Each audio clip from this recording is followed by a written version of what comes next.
Hello, Moral, and welcome to Speaking of Everything. With me, I have a very, very interesting guest. She's not a stranger at all here at Speaking of Everything, and also in the World Cups Live. Miss Claire Elshot, how are you doing, ma'am? I'm fine, thank you. Good day to you and to your viewing and listening audience also. Good day. I know you're going to say good morning, but we're on all the time. Yes, that's why I changed it to good Right, day. that's good. So, how are things going with you in retirement these days? You're a former labor union leader. You're president of the teachers union for what, almost 28 years? Oh, 37 years. 37. You see, I've taken off 10 years. Right? Yes, indeed, I have retired at age 62 from being a teacher at public education. So that's the retirement age now, 62 for teachers? Well, in my time, it was 62. Now it's gone to 65. So, but in the meantime, I would have qualified also because I'm way past 65. If I'm not mistaken, this year I'll be 68 with God's help. But the retirement, I really thought it would have been a more quiet time for me in my life, but I am just even more busy. Because even though I retired from the union, I asked and I tried to explain that I would like to focus on my two grandsons. I have two grandsons. One is 7 now and the next is 4. The one that is 4 has the autism spectrum. So I am busy with that. While in the meantime, though, when Miss Roxana Pantoflet became president, she actually requested and motivated me to run as vice president. I was then elected vice president to help her and also to give the support and strengthen the organization based on my knowledge. You know, I've been 37 and a half years, almost 38 years, the president of the Windward Islands Teachers Union, and I've also served 2 long terms as president of the Windward Island Chamber of Labor Unions. So 37 plus years, that's the longest anyone ever served, right? I believe so, yes. I can't tell you in Curacao how long Errol Cova served, but he also served a long period as president of the CTEC, the Curacao Union. And I had him on the show many years ago. Yes. Yeah. Okay. And it is not an easy task. So I was able to obtain a leave of absence somewhere. When I started out, it was doing 2 jobs, being the acting principal at a public school, remedial teacher / remedial teacher, and also the president. But as the workload took on, I got a leave of absence with pay as long as I was the president of the union. And I believe in the book that would come out, you would see in that period of time how many things we accomplish. Is a book coming out? I will, yes. Okay. To finalize that book. I'll have different series, but it would show, because sometimes you have to tell the history. Yeah, no one's going to tell it for you. Right, and then for people to see, because a lot of times when new members come in, the union ain't doing nothing. They don't know how many sleepless nights, how many documents you have to read and prepare yourself for different meetings, even the collective, the bargaining, even though we don't use that term as a teacher, but with the teachers union, but in the setting of what used to be formerly GOA and now the Committee for Civil Servants, which now that I'm vice president, I re-entered in that committee. There is a lot of preparatory work that goes on that you do not share all the time with your members until you get a finalized something. Now that, for example, there is a covenant that was finalized where the finally the teachers union dreams came true, because, for example, the vacation allowance of 6% is going to be this year June 8%. Last year, it went up with 1%. But, you take these baby steps, but they are very important steps for our members. And I have been advocating this for a number of years. I even showed the president the other day when we were going through some stuff, how historically we had all the schools sign, for this to happen. Why? Because if you recruit teachers in Holland, they are already at 8% for a number of years. How are you going to bring a teacher to our secondary school level to be able to teach our children, and they're going to go 2% backwards in that fringe benefits? So for us, that is a great accomplishment, okay? And then basically now I have my 7-year-old grandson. He is a group 2 student at the Asher Stevens, and you have to be busy with him because he doesn't need much guidance with his homework. He stays at the school and he does his homework, but he gets a number of projects.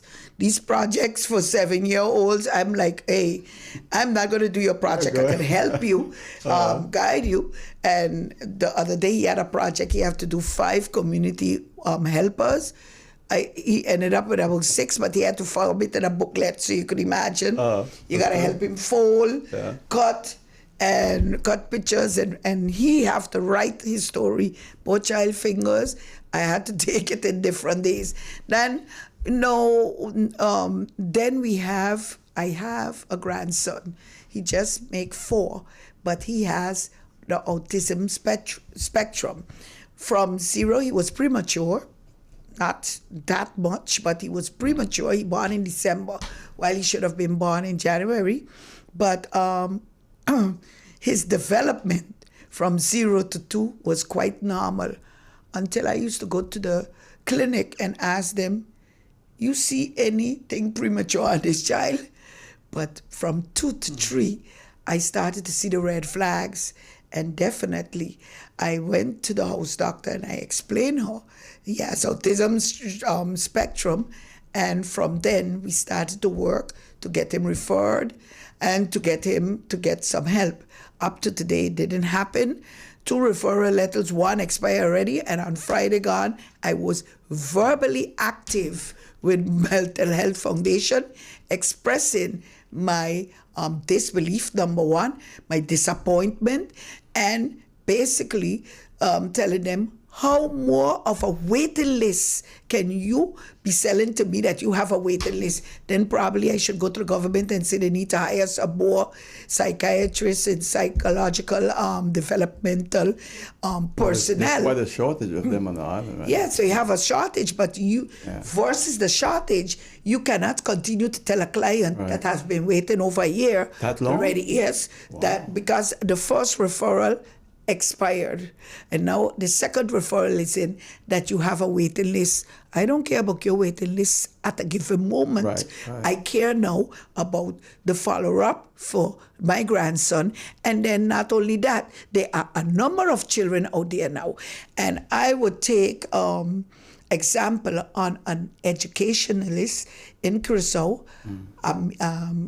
She was a teacher, and when she got a child, her daughter was mentally challenged, she put all the things in place to be able to help her daughter.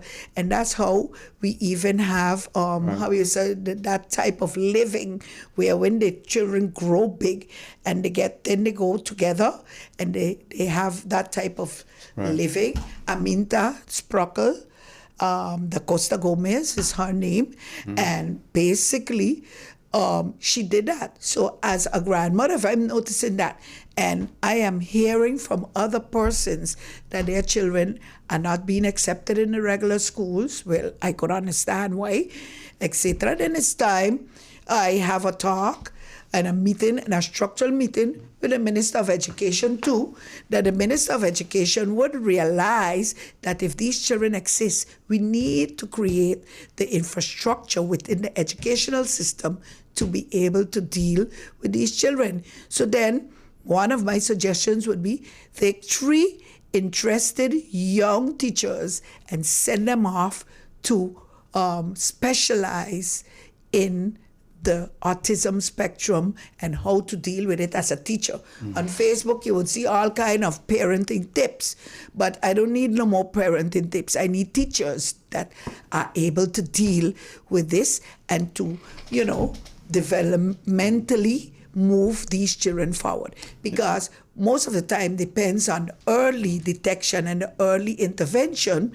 These children are very gifted, intelligent, and some of them, when they are nonverbal, with the type of guidance that they would get, they would be able to speak even if they have a speech delay. Yeah. They start later than another child, but when they start to speak, you can't get them to shut up. So these are some of the busy areas that I'm in. My grandson, the oldest one, he is also a part of a football club, and because in July, I detected he's in front of the TV and he's talking to the TV and telling the TV, not Ronaldo, you can do it, and this and that. It's a football game he's looking at. Oh, the Ronaldo. Yes, and then we went to a place and he asked me, Oma, if I show you something, you're going to buy it for me? So I got curious. I said yes. And he took me to the children department where a jersey was hanging, green and red, and said to me, this is Ronaldo. This is my idol. Can you buy it for me? So I bought him 12 guilders. I bought him the set. And basically, it is like you got to make sure he go to practice. You got to make sure he has his gear to wear, his shoes, his shin guards, and everything. Make sure he doesn't see the car that Ronaldo drives. Oh my God, you could imagine. But what I'm saying to say this, in my life now as a pensioner, I am quite busy, yeah. And I also have different plans. You know how it is. I'm inspiring. You're doing more now than you were doing before, probably, yes, right? I'm inspiring also to write the books so that the history of the union can be, especially focusing on the teachers' union. You know why it's important, Elshot? Because if there's a place where we like to rewrite history, it's in Martin. All right? You'll be dead and gone. And if you had to hear or read the history that they write about you, you won't recognize. So you got to write your own. Exactly. Don't wait on anyone because they will twist and turn it. It will be their history, not yours. And then basically when I explain to certain people after you talk as a young girl, how you grew up in St. Martin, what were the norms and irregularities, for example, and how I ended up in Curacao. And I have a little piece that I would tell people, my mother died and gone, and she never knew that Maria Immaculata Lyceum did not accept me right away. When Sister Constance brought the letter, I tell her, okay. I read it. I told her, okay, I fold it up. I didn't leave her see what was in it, the contents. And when I went in back to Watty's office, I tore it into so many fine pieces that you wouldn't be able to stick it back together to see. And I prepared it. I went to Curacao. The first day of school, I sat on the bench and I requested to see the director. The director was a gentleman by the name of Huub Bongers. And I explained him, honestly, I say, I got a letter from you all, but I'm going to tell you something. I prepared and I came here to go to school, and I can't go back to St. Martin and tell my mother that the school didn't accept me. So he called the other director, the sub-director, and the two of them talked, and the sub-director would meet me in the corridor and call me Claire from St. Martin, Claire in St. Martin, and things like that. But at that time, I was in school with Jackie LaBega, for example, Joseph Rogers, Dr. Ernest Joseph Rogers, the late, what's his name? Chief of Police Holiday, Derek Holiday, and a number of St. Martin. We were all at Maria Immaculata, and none of them knew that secret. I accepted, of course, a grade lower, but none of them knew the secret. And I passed through there. I also was, I didn't get a scholarship. So financially, I told him I was supported by Mr. Peter Canard, who was a manager, general manager at Watty's agency. God bless him and rest him. I could go to the post box every 25th or even a little earlier. And my letter was there with the check. Today we got postal service that it takes weeks for a letter to come from Curacao to St. Martin or vice versa. Yeah. But this used to be there on point. And I am so happy of that opportunity. So in that sense, I also have a mediation role, and I'm active in the ACE Foundation, All Children's Education Foundation, because when the students come in and they reach to Group 8, which is grade 6, and they do the FBE Group 8 exit exam, some of these children have not been through our system from grade 1 straight up like the regular schools. So I have to go to a discussion, and I have to sell, negotiate, and bargain for these students. And I hope, but I'm going to tell you this year, St. Martin Academy graduated one of my students that I'm very proud of. I have to say it, Juan Rangel. Juan Rangel came in my 5th grade from Venezuela. Couldn't speak English. He tried all kind of different little classes to help him up. He went to 6th grade. The pandemic hit in. He was on the French side living because his mother was diagnosed with cancer. So for her to get a help, she in Guadeloupe, he was on the 5th side. They could not give the children the exam. So we had to use the educational report, the grade 5 report card, and whatever we had from grade 6 to visually, because the meeting too was, via visual platform, to visually discuss this child. At that time, I am saying, because I'm seeing the potential of this child, I'm saying, academic, please give him a chance. They told me because of his age, 15, well, we can't put him in Form 1 because of his age. So quickly, the brains that I have, I said, well, let us try him through PSVE, because, the PSVE system, once you pass on a monk of subject, they can pass you to the academic path. After a year, that's exactly what happened. But guess what? A tug of war between the two schools. The academic want him, and the PSV want to keep him because he's good, and he had an extracurricular something. He could play the violin. If you heard this child playing our St. Martin song on the violin, you would not believe that he's a Venezuelan. He played that so flawless for us. And then, of course, he continued to develop. And when I went in June to discuss the new children, the whole management started to tell me about this guy and how proud he's going to graduate December. Unfortunately, I could not attend the graduation, but he graduated, and I got a piece of, because my 6th grade teacher was there, and I got a piece of his presentation on the violin.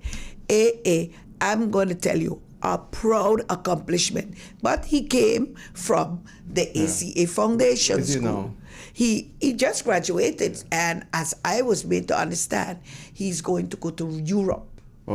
Okay? He's planning to go to Europe. So probably he have to work a little more and save, but he had many challenges also, because he had a challenged sister that he was taking care of after the mother died and so forth. But basically, that's to show you. Then Michael Palmer, he is right now on a tour for cricket. Michael Palmer was a student at my school. On Facebook, I saw the principal of the St. Martin Vocational, Rita Gomes, they are picking him up. That's her student. Before he could have gotten there, I had to negotiate with them, because his mother, I said, you either have an option. You either leave him repeat and do the exam again, or send him to St. Martin Vocational.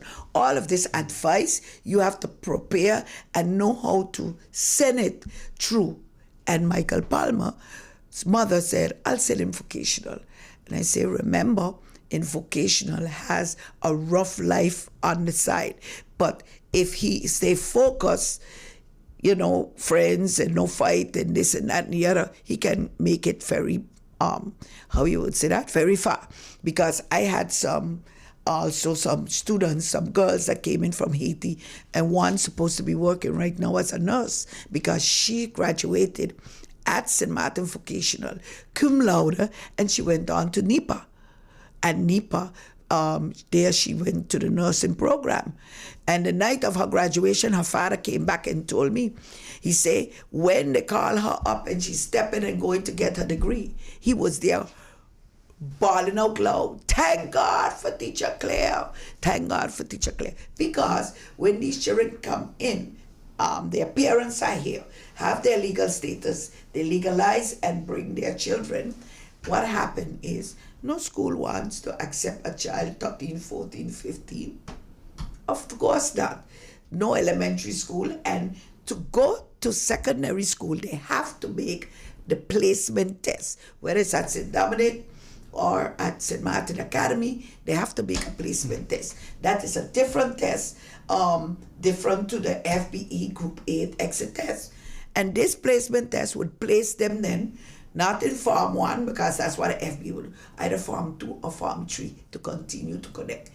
These children sometimes, like I told you, Kwang Ranjel, all they need to see that the structure in English is the same as the structure in their mother language. You have verbs, nouns, adjectives, everything the same. The only thing, the little thought in brain and study have to focus on what is the English name, and everything is the same.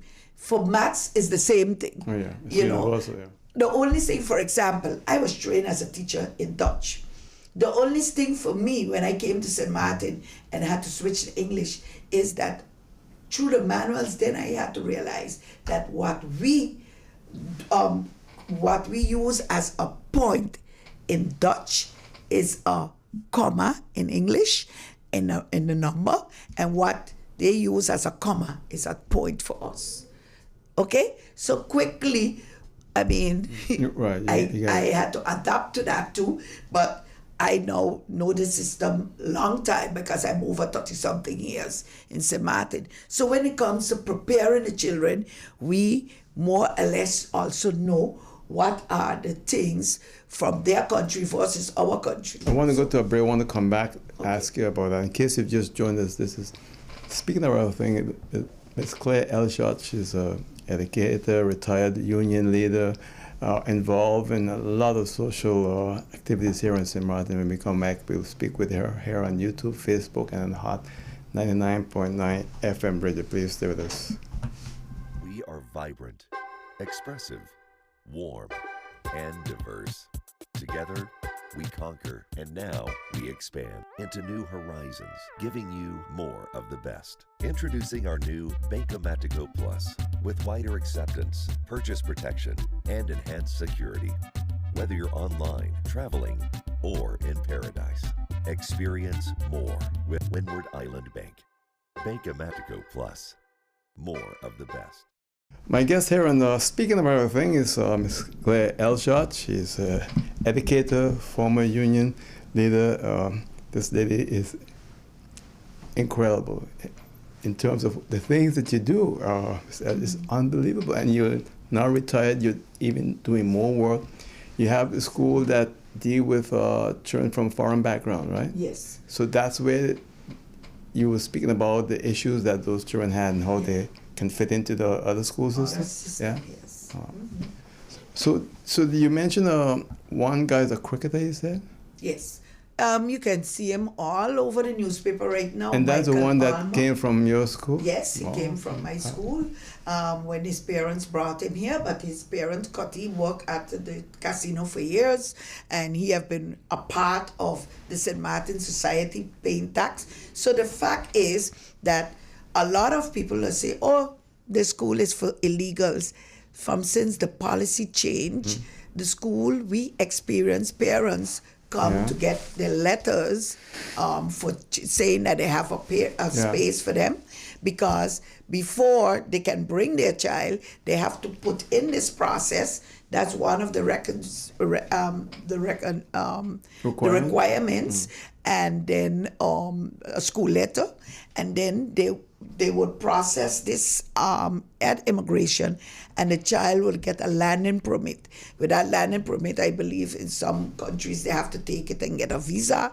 Then they come in, and then they get their paperwork, their residency permit organized. So for that part, we have the majority of our children, by 95% right now, are all legal citizens in St. Martin.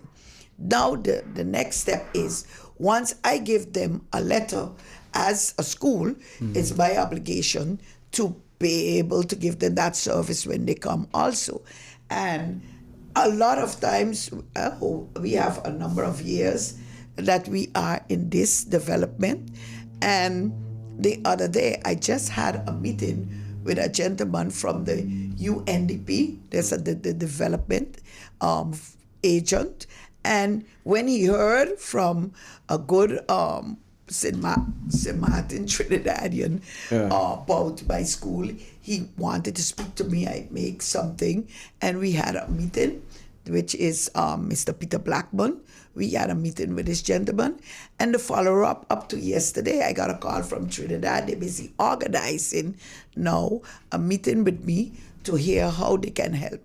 This whole thing came about when you go to the seminars outside, and they talk about the rights of immigrants and immigrants' children, the education for all portfolio and things like that.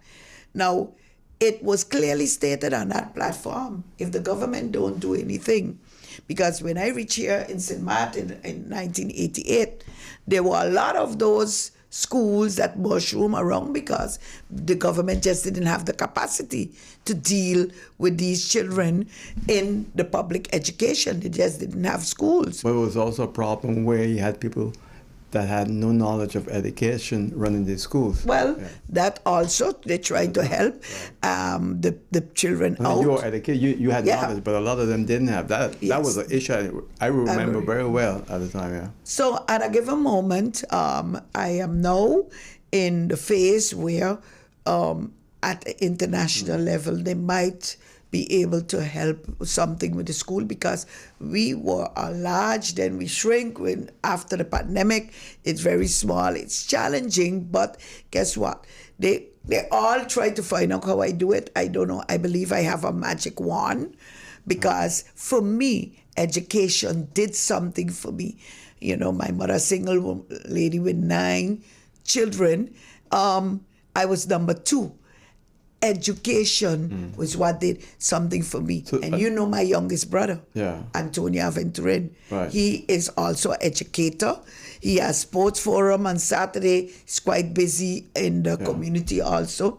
I also have a brother in Holland, is also a teacher for English, Ferdinand Aventurin. Then I have Merlin. That's my mother's side. Merlin is a firefighter, but he also teaches at the EMS, I think. Yeah, the emergency medical yes. Right. Yeah. So he teaches this emergency drills and emergency practices. So when you look at it in a broader spectrum, I know my first brother, Marius Vlon, he is he was a qualified air traffic controller from age 18. You got to be intelligent to be a traffic controller. From age, a very young age. Yeah. Even though they could not, he came back to St. Martin, he worked, and he went back to Curacao, and then he got his paper, because that is a job for an 18-year-old going into 19 that offer heavy responsibility. So he worked at a tower. He was privileged, even though he is retired now. This year would make him 10 years. He was privileged to visit the tower late last year, somewhere in November, December. Yeah. That was a great treat for him. It's so different than when he was there. Yes, it's different, ago, right? But still, the basics is the basics. Landing a plane safely and dividing them to take off and so forth. That's the basics. Yeah. And even though they probably use more modern instruments. They have the radar now, and those days they didn't have a radar. Yeah, understand. Yeah, right. So basically, education is part of our family genes, as I could say, probably. My brothers and so forth, they've been looking out, probably as a big sister. They look at me and they do a lot of things. But the fact is, what would some of these youngsters on St. Martin become if there was not a school like what you're doing? My school? What's the name of the school? ACE Foundation stands for All Children's Education. So you have all different nationalities going there? Yes. Right now I have children from Jordan. Last year it was 3. The oldest one was so successful and she got to secondary school already. So I have 2 left back. I have children from Haiti. I have children from the Dominican Republic. I have our own St. Martin children too, Dutch and French St. Martin. I had children in the past from Totola. I have a lot of children now too from Venezuela, Colombia. With all the different languages, how they communicate? Because they have to speak English. Okay, so everything's and okay. I also teach them a little Dutch to prep them so when they get into secondary school, because oral, it's got a lot of words in English. It's the same in Dutch written: bus, school, pen, pan, pot, water, drink.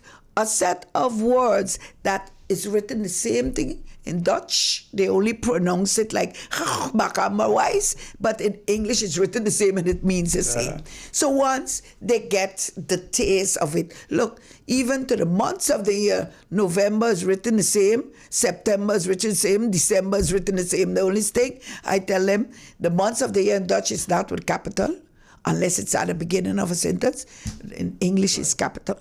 The days of the week is not with capital. And basically, how you say, in a playful manner, you show them the differences so that they can get a taste. They remember that in Dutch, all the months are in small letters, unless it's a capital. Exactly. But in English, that works all through capital. Capitals. Right. And then basically, once you get the children to understand, because, for example, I start with a bus, that when I take you to school, I take you to town. In 4 languages, it's the same, written the same. Spanish, French, English, and Dutch.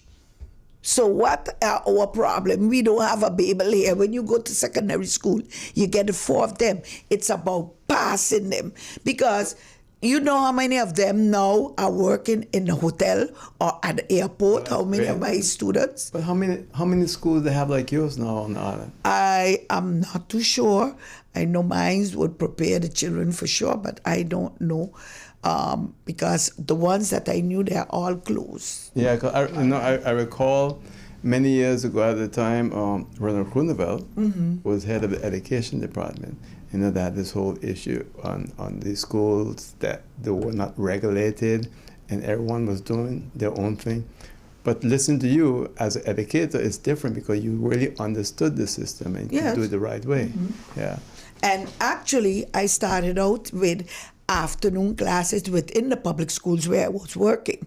At the time when I left Ruby La Vega, which St. Peter's Public we used to call it, I had also about 6 teachers involved with me in the afternoon, at the public school, helping to educate these children. And when we would see, for example, a space open in the morning school, if that child had its papers, we would then transfer that child immediately. But if you have a waiting list, you don't know where the child's level is. You don't know anything about the child. Even if you have space now because you have a waiting list, but if you have space, then you're taking in somebody that has, in Dutch we would say, hiaat, a gap, an educational gap. Because with you busy working with the children in the afternoon, and you would see all the teachers, I had David Forsyth, Mr.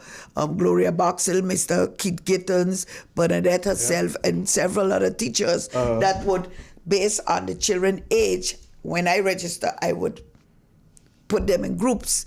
And when the regular school would start in August, and we would start by the 1st of September with these students. And basically, you would be able to track and follow the development, what the children know already. What they don't know, you teach them. You give them the practice, you teach them, and they get it. And basically, you would see. Now, coming back to this, as you say, I have many caps. When I was active in the school system, I also was a part of an organization that they call the Star Search Foundation. Star Search, yeah. Yes. The Star Search Foundation used to organize many interscholastic soccer tournaments. I believe there's where my drive came from. I don't understand. If I could tell you the secret, nothing in soccer different to goal. Goal! And that's what I would understand. So offside and all those other technical things, I hear them, but I even don't understand. I don't know. And I don't care to know neither. That's why they got referees and coaches. You don't understand penalties and all those things. No. I know when they say penalty, but to stand up, and if it go into goal, I jump in goal. Yeah. That's it. But we have done a tremendous amount of work with the school children. We had sponsors, and this is, when I say we, Nicky Owen, he's deceased now. He was an amazing He guy. was a driving force behind of that. I also work with Bernard Marx. Bernard Marx was employed at GB, but he was coaching also a group, etc., of them, and we were part of this organization committee. We did it with sponsorship. Nicky had a time, so he would go around. Mr. Barenson from Inner Serve, thank God for him. He was a real good sponsor. And basically, Kid Gittens also was always there.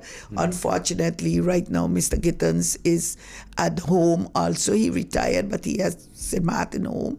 But these are people that I work with in that system, with the Star Search Foundation. And we had, when they had World Cup, on the world level, we had our mini World Cup here in St. Martin. We would ask each school to be like one of the countries in the World Cup. I can remember St. Peter's Public, where I was, we became Cameroon. Yeah. So then you had to research. When the day at the opening, it was a whole, festivity with drum band, and then the children carrying the placards and the flag, and they already learn about it in school. So they had information. Because one like me, I even didn't know what Cameroon was until we had to research it. You see the map, which part in Africa, their flag, some cultural things, and each school had one. So you could imagine when all of that come together on the streets on a Saturday of the opening, and then you had the at that time it was the minister, but it was just the deputy, how you would say? Commissioner? The commissioner. When you had a commissioner coming out and giving a little speech, and we even used to have at that time Mr. Derek Hollaby as commissioner of police too at the opening ceremony, speaking very well. And it was so remarkable to see the principals of these schools, especially I have to big up and tell you, Glenda Matthew White, from the Liner Corner, used to be there every Saturday. You had parents coming out, even learning Unlimited and school, the one in Buckeye, Montessori. They were always there supporting. So it was not only the public schools, it was the Catholic, the public, all the private schools too were involved. It used to be a beautiful something.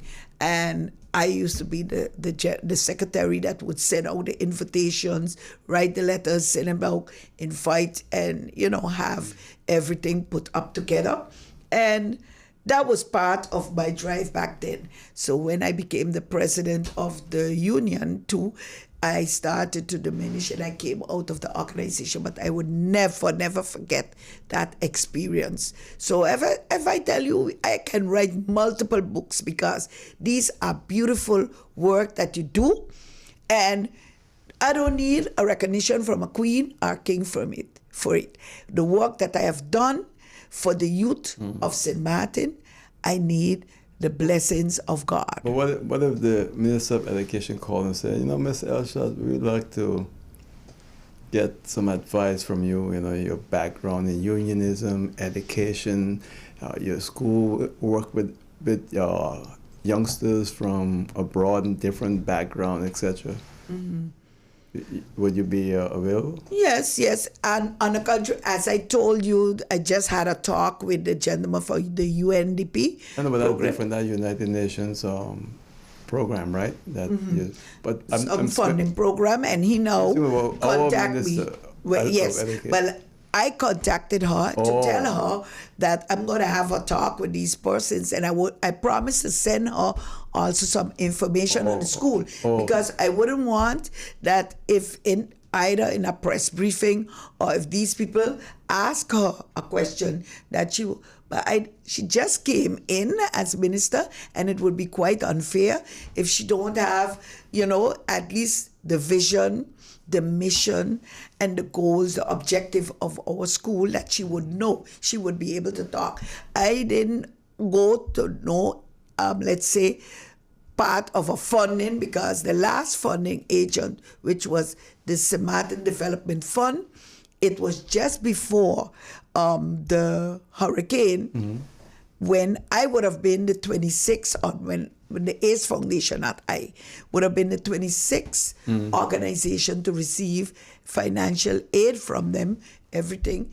With Mr. Kit Franca, we went through, and even went through how the monthly reporting would be, and then the yearly report, and what would be funded, yes or not, when the hurricane kicked in.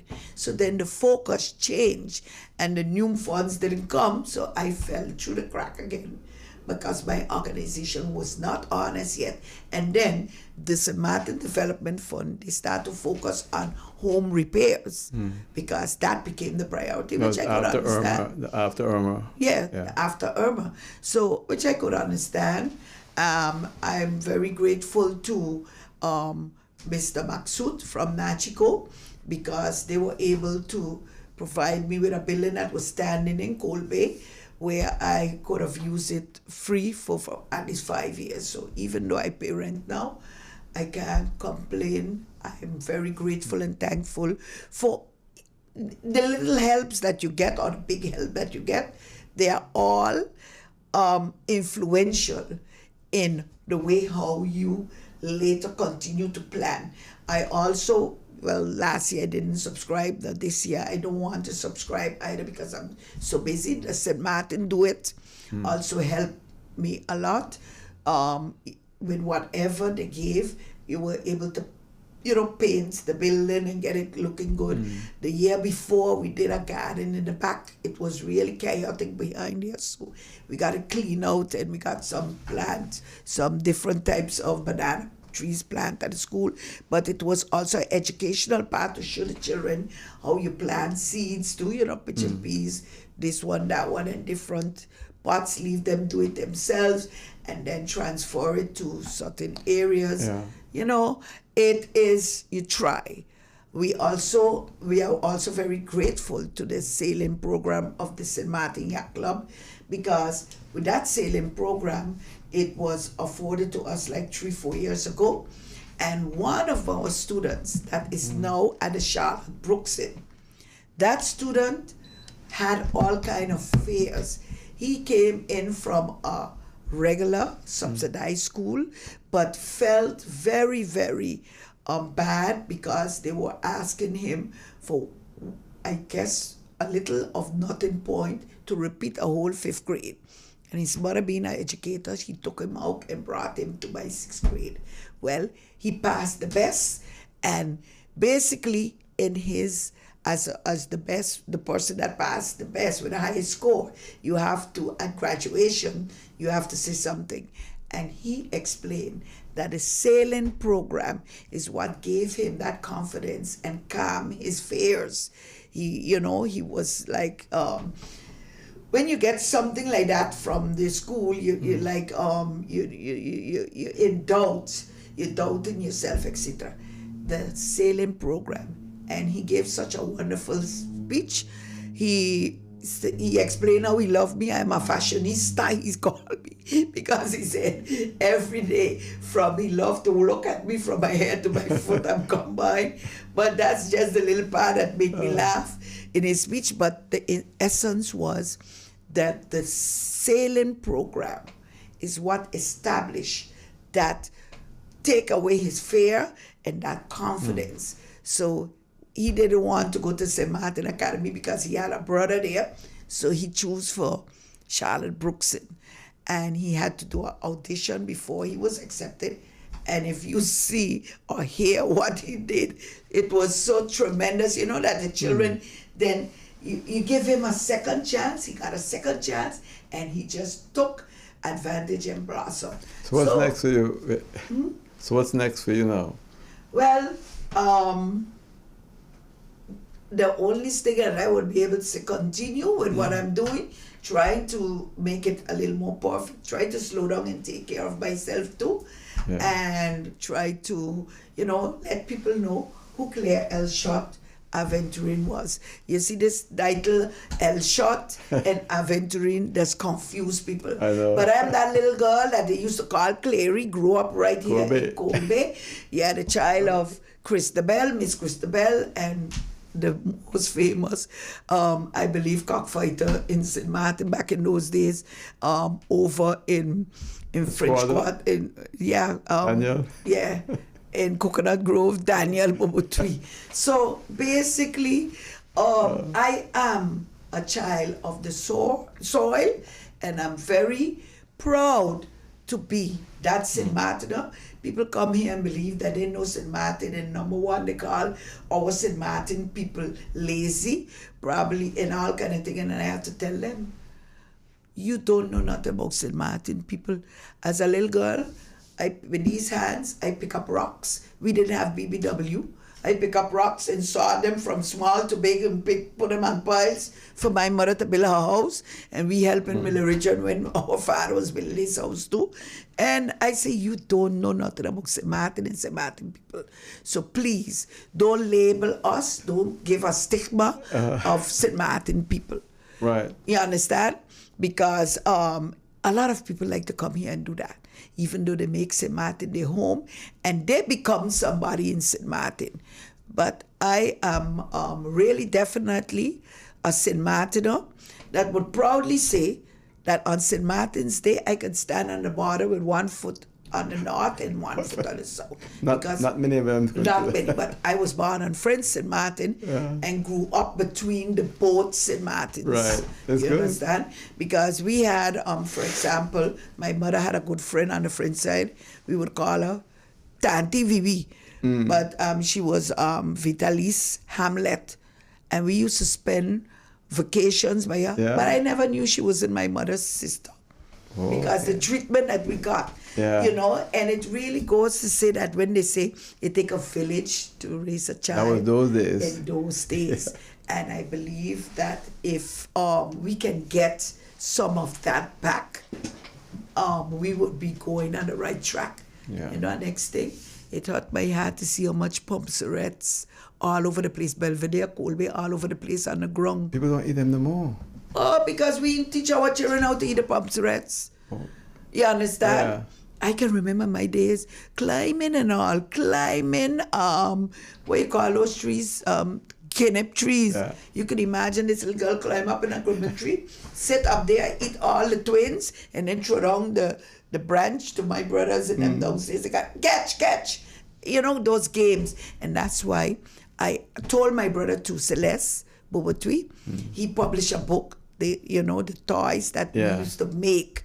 I told him I want it because it's sold out. Once they reprint, I want a copy, and I appreciate very much what he did, because the people would believe that our children back those days used to fabricate their own toys. Oh yeah. You understand?